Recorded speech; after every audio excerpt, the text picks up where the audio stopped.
Chers amis, je suis Monseigneur Marcel Danfous, évêque du diocèse de Sault-Sainte-Marie.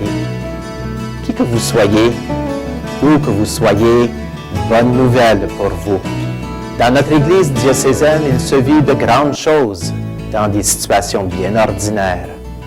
Nous croyons que le Seigneur marche avec nous et nous espérons qu'aujourd'hui, vous pourrez le découvrir davantage en rencontrant des personnes passionnées pour le Christ. En tant que pasteur de cette Église diocésaine, je vous remercie de vous joindre à nous. Bonne émission. Merci d'y être. Chers amis, bonjour. Ici, Mijou Pelletier. Avec Debout, certains ont pris l'habitude de parler de petites communautés de foi. Plusieurs paroisses de notre diocèse débuteront la semaine du 26 février les rencontres des petits groupes de partage de foi. Au cours de cette émission, Émile Guy et moi-même, nous vous présenterons le contenu des documents préparés pour le carême de cette année. Bonjour Émile. Bonjour Mijou. Alors Émile, on sait que carême commence mercredi décembre le 1er mars. Avant d'aborder le contenu des documents que tu as préparés et dont on a offert de la formation, parle-nous de comment ça s'est déroulé pour les 2 journées de formation. Tout d'abord, nous sommes privilégiés d'avoir encore des petits groupes de partage. Ça a commencé en 1995 avec Monseigneur Plouffe et encore cette année, nos gens peuvent avoir des groupes de partage de foi. Alors, à la rencontre, j'ai vu des personnes débordantes d'énergie, de joie. Ces personnes-là avaient vraiment à cœur de grandir dans la foi et d'en vivre le plus pleinement possible. Nous trouvons parfois difficile de parler de notre foi dans notre vie de tous les jours, même avec nos enfants. Et ensemble, nous avons partagé des moyens de répondre et de rejoindre surtout les membres de notre famille. Viola Deschamps d'Espanola, elle avait plein d'idées. Alors, elle était allée chez sa couturière, puis sur le mur, il y avait un écriteau qui disait « Nous pouvons réparer vos vêtements, mais seul Dieu peut réparer vos cœurs. » Alors, avec cette idée-là, Viola a dit « Pourquoi est-ce que moi, j'en ferais pas du semblable chez moi? » Alors, elle a décidé d'utiliser des notes qu'elle met sur le mur. Et peux-tu nous lire une de ces notes-là qu'elle avait sur son mur? D'accord. Alors, un chrétien est toujours rempli d'espérance. Il ne peut jamais se décourager. Jésus est la porte qui conduit vers le salut, une porte ouverte. Alors, chaque fois que ces petits-enfants arrivent, ils vont voir ces notes-là sur le mur parce que grand-maman les change chaque semaine. Et même Viola avait d'autres moyens. Elle a préparé des petits pains. Lina, présente-nous un de ces petits pains-là. Okay. L'amour, c'est comme la musique. Il suffit d'une fausse note pour briser l'accord. Et elle a même préparé des œufs de Pâques dans le temps du carême, il y a 2 ans, quand c'était sur le visage de la miséricorde. Et à ce moment-là, c'était « Donner de la miséricorde se fait avec un sourire ». Alors, chaque participant apportait ça chez lui, puis en distribuait lui-même. Alors, c'est possible de faire des moyens comme ça, parce que les gens disent, on n'ose pas parler de ça à tout le monde. Donc, Émile, si je peux juste faire un retour aussi, on se sert toujours du document La joie de l'amour. Cette année, on a opté pour les chapitres 5 et 7. Alors, qu'est-ce que tu as retenu parce qu'on sait qu'à l'automne, on a regardé surtout au chapitre 4. Qu'est-ce que tu retiens de petits groupes de partage de foi sur un temps à l'automne? Oui. Alors, ce que je retiens, c'est le désir, puis la détermination de continuer. Toutes les participantes étaient tellement satisfaites de leur vécu et leurs participants ont toujours hâte de revenir à la rencontre. Ils ont une soif et un goût de lire et d'approfondir la belle lettre du pape. Dans chacun des ateliers, ils ont exprimé le souhait que tout le monde devrait recevoir les 6 documents préparés pour le carême.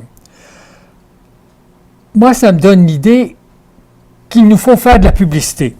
Alors, on n'a rien à regarder. Chaque semaine, le Northern Life distribue une abondance de dépliants.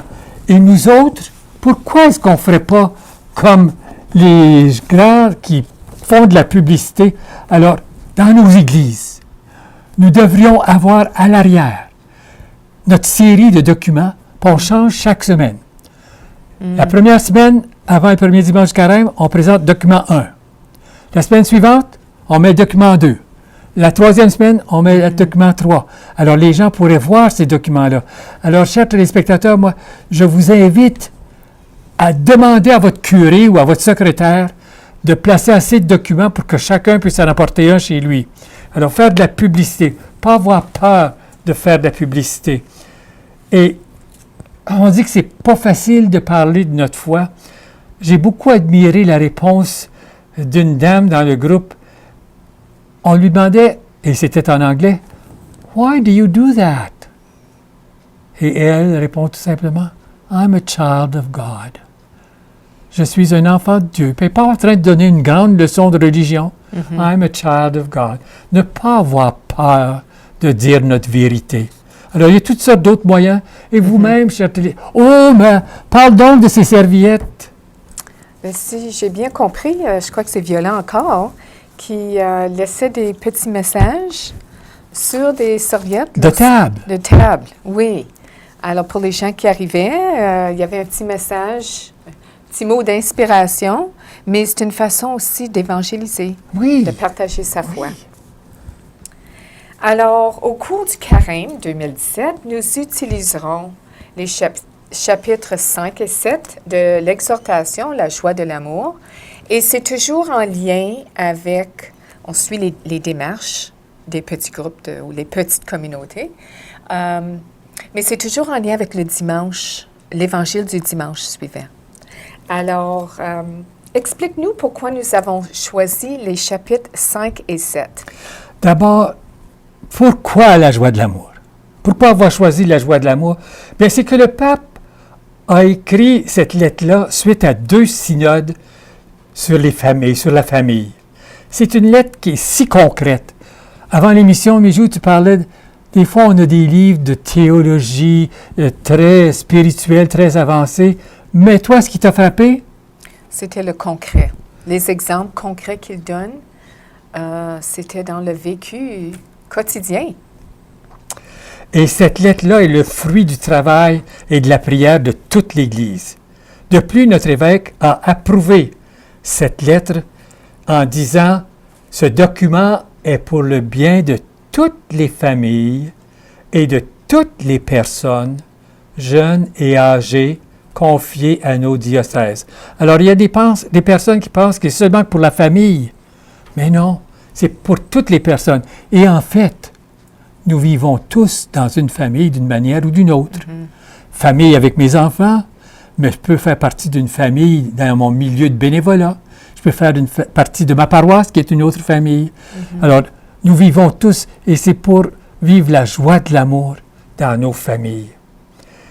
Une deuxième raison pourquoi on a choisi ça, c'est que le pape a dit lui-même, un danger des écrits du pape, c'est que quand ils sortent, ça crée de l'enthousiasme. Mais ensuite, il arrive un autre document et celui-ci s'en va sur la tablette. Alors nous autres, nous voulons soutenir cet enthousiasme pour cette belle lettre sur la joie de l'amour dans nos familles. Et Alors, pourquoi si les chapitres... Oui, si je peux juste ajouter, ce qui est bien, c'est que c'est pas tout le monde qui a le livre. C'est pas tout le monde qui a le temps de s'asseoir et de lire. Alors, on a ciblé le chapitre 4 à l'automne. Maintenant, c'est 5 et 7. Et les extraits ont été retirés et intégrés à l'intérieur d'une démarche de petits groupes. Oui. Alors, je te laisse continuer. Alors, pour le carême, nous avons donc choisi les chapitres 5 et 7, dans lesquels, le chapitre 5, le pape traite de l'amour qui donne vie. Alors, l'amour donne vie. Oui, c'est sûr, quand un couple se marie puis qu'ils ont un enfant, ça donne la vie. Mais l'amour dans ma vie de tous les jours, ça donne la vie à quelqu'un. Seulement qu'un sourire, ça donne de l'énergie, ça donne la vie. Alors, l'amour donne la vie, c'est dans le chapitre 5. Et dans le chapitre 7, le pape traite de l'importance de renforcer l'éducation des enfants. Toi, comme éducatrice, moi, comme éducateur. Ce chapitre-là nous parle tellement parce que le pape nous donne des moyens très concrets d'éduquer nos enfants. Et notre évêque nous dit dans sa lettre, cette responsabilité que les parents, et il souligne les grands-parents, doivent assumer envers leurs enfants et petits-enfants, mérite une attention particulière. Et notre évêque continue en disant « J'ose espérer que ces sessions puissent vous être une aide précieuse. » Et moi, Mijou, en proposant les chapitres 5 et 7, j'ai voulu donner la chance aux personnes qui participent à nos petits groupes de continuer à se renseigner sur ce petit bijou et à vouloir le lire au complet. Bon. Alors, Émile, on est rendu maintenant dans la semaine 1. Peux-tu nous donner un aperçu des 6 documents, en commençant évidemment par la première semaine? Au quotidien, nous parlons de ce qui est important pour nous, ce qui est important dans nos vies de tous les jours. Ce qui est important pour moi, c'est tout ce qui me tient le plus à cœur. Et l'Évangile, c'est Jésus tenté au désert. Dans cet Évangile-là, j'essaie de découvrir ce qui est important pour Jésus. Et ce qui est important, je vous le dis, chers amis, c'est la parole de Dieu. C'est ça qui est important, ce qui est écrit. Et même Jésus a dit, l'homme ne vit pas seulement de pain, mais de toute parole qui sort de la bouche de Dieu. Et dans le document du pape, qu'est-ce qui est important? Alors, on va découvrir ce qui est important pour la famille. C'est la beauté d'être aimé. L'enfant est aimé, même avant sa naissance, avant d'arriver. Et le pape nous en parle beaucoup. Et comme engagement à la fin de cette première semaine, ce premier document, c'est chacun s'arrête pour penser à ce qui est vraiment important pour lui dans sa vie, ce qui a du prix, et de poser des gestes, des actions qui vont en lien avec ce qui est important dans ma vie. La deuxième semaine, au quotidien, nous regardons les rôles des pères et des mères qui ont été transformés. Ce que mes parents faisaient, ce n'est pas ce que mon gendre puis ma fille font. C'est très différent. Les rôles des parents ont bien changé. Et dans l'Évangile, c'est la transfiguration de Jésus. Jésus est transformé. Et ça cause des moments de grande joie. La transformation, quand on est transformé, ça apporte de la joie. Il voulait construire 3 tentes. Il ne comprenait pas ce qu'il disait, mais il voulait être là parce que Jésus était transformé sous leurs yeux. Et dans la lettre du pape, le pape nous parle des changements dans la famille. Il nous dit, autrefois, le père était autoritaire.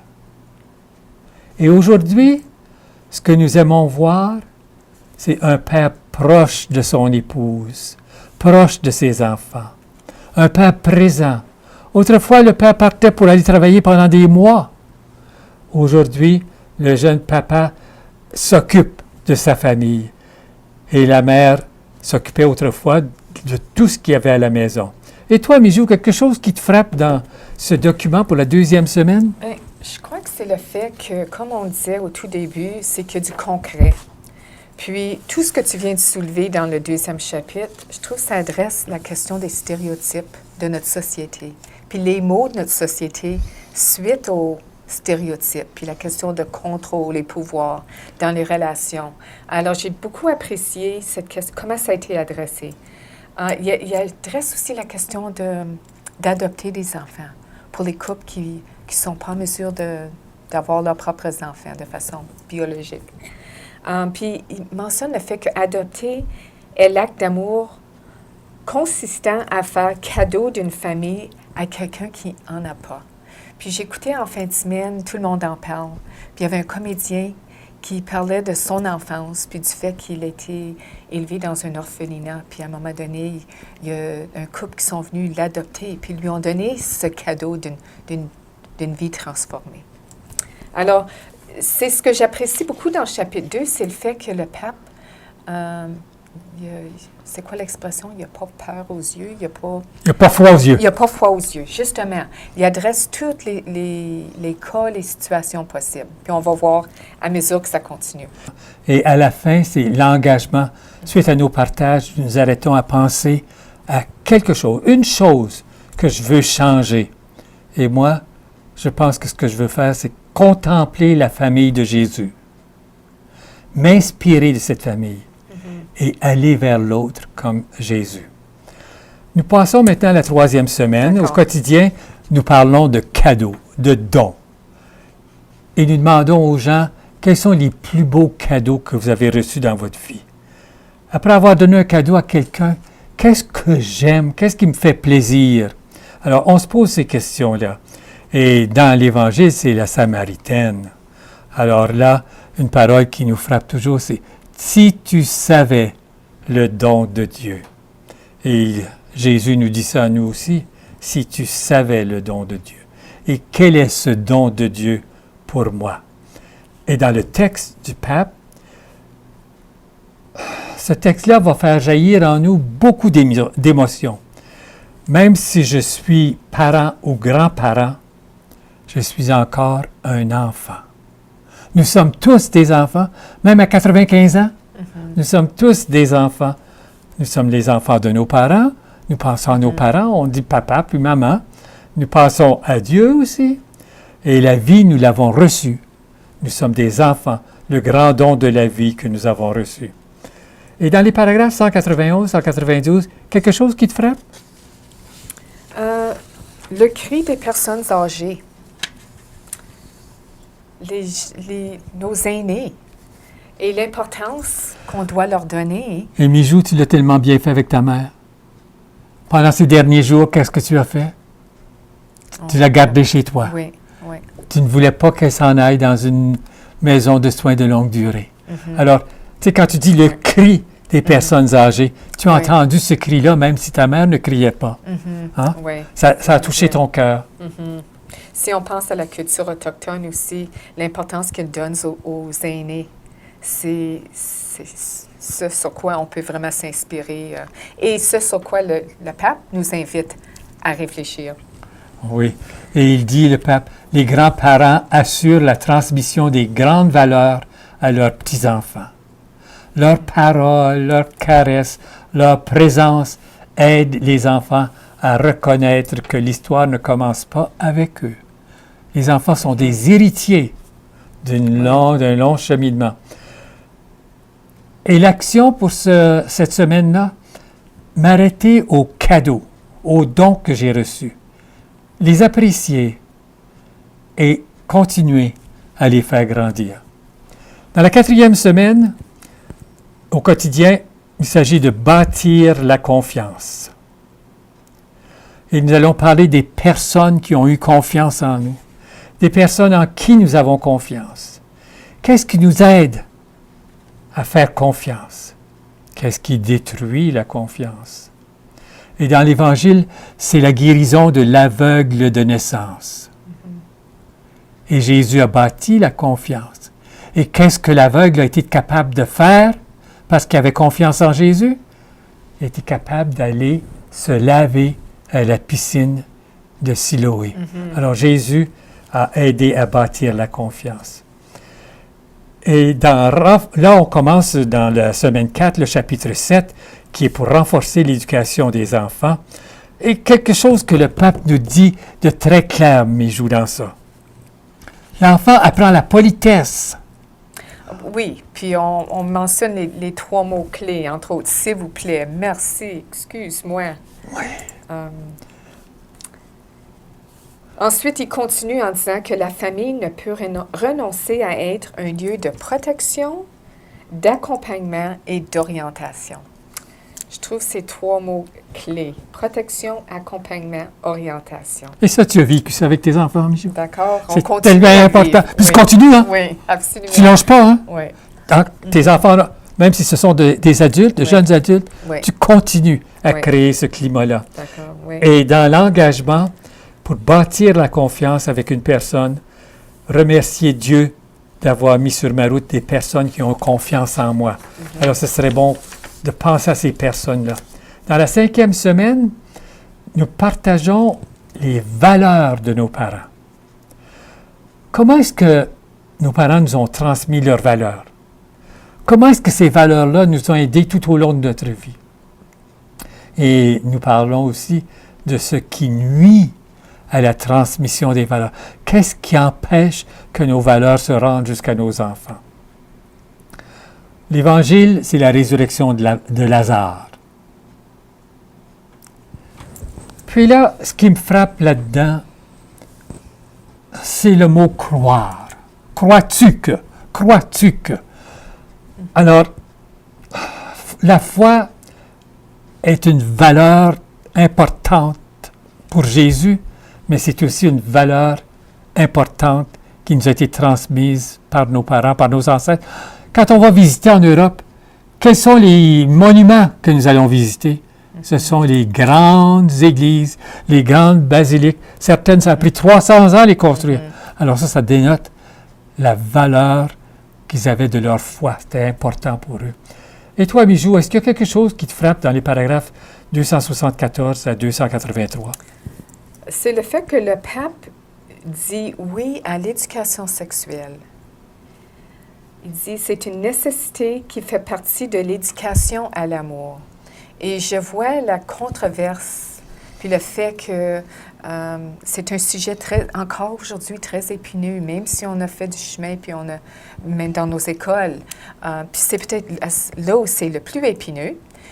Mais le pape nous répète l'importance de reconnaître que les parents sont les premiers éducateurs de la morale puis des valeurs à leurs enfants. L'école oui, et même, il peut dit, venir... la famille est la première école des valeurs. Excuse-moi, Oui. mais je trouve ces mots-là tellement importants. Oui. La famille est la première école des valeurs. Continue. Donc, l'école peut venir enrichir ce que les parents donnent, venir compléter même, mais les premiers éducateurs sont les parents. Mais ce qui m'a surpris, étonné un peu, c'est le fait que le pape dit oui. Puis, comme il dit, c'est une nécessité, c'est être responsable à l'éducation à l'amour. Et il donne de bons moyens pour faire une bonne éducation sexuelle ou à la vie sexuelle. De façon il explique positive aussi. Oui, le positif. Et il place beaucoup l'accent sur le respect. Oui. Se respecter soi-même et respecter l'autre. Oui. Alors, très, très important. Et pour le quotidien, pour l'engagement, eh bien, pendant cette semaine-là, moi, je vais penser aux valeurs que j'ai reçues de Jésus. Je vais en choisir une qui m'est très chère pour l'apprécier davantage et la vivre à fond. La 6e semaine, au quotidien, nous allons parler de nos prières, la place de la prière dans notre vie. Pourquoi est-ce que c'est si important de prier? Et nous allons même partager nos prières préférées. Et l'Évangile, c'était l'Évangile de la Passion.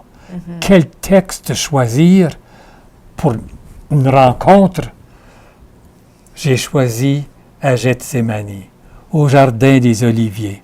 Puis là, nous allons regarder que Jésus se retire pour prier. Et il invite les siens à prier. Et nous savons ce qui se passe. Les disciples ne peuvent pas veiller et prier. Et nous?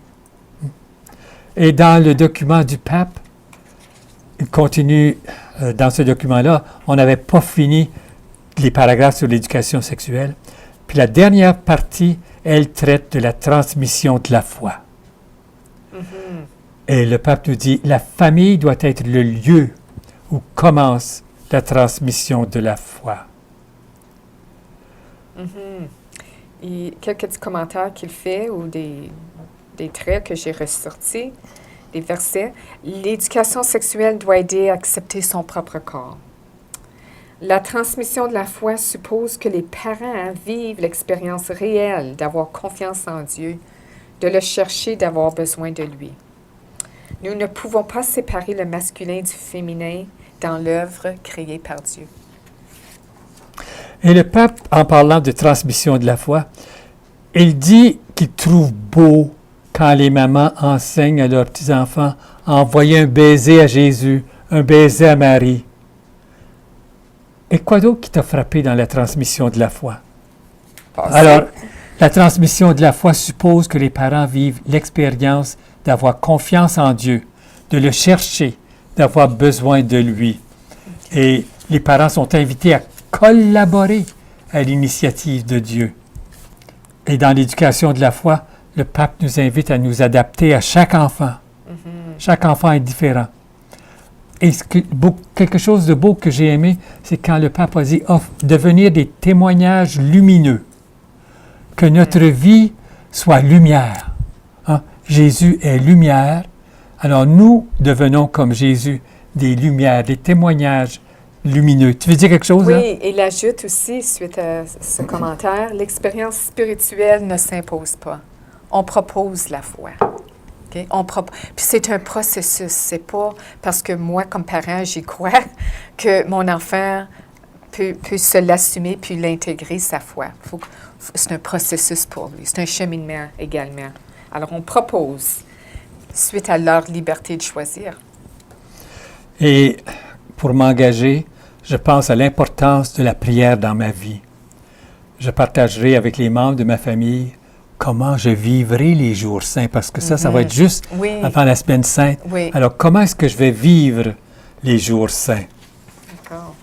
Alors, Émile, il est temps vraiment de conclure ce qu'on veut dire à nos téléspectateurs. Pour résumer, les petits groupes de partage de foi commenceront la semaine du 26 février pour la grande majorité et pour une période de 6 semaines.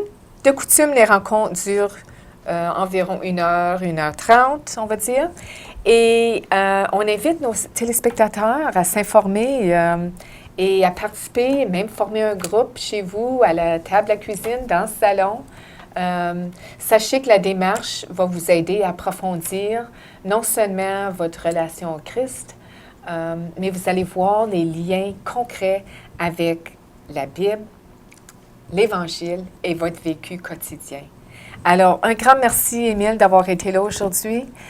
Merci pour les documents, pour la richesse dans ces documents qui nous permettent non seulement d'approfondir notre Bible, mais de connaître un des documents, une des perles du pape François, la joie de l'amour. À vous, chers téléspectateurs, merci d'avoir été des nôtres et à une prochaine.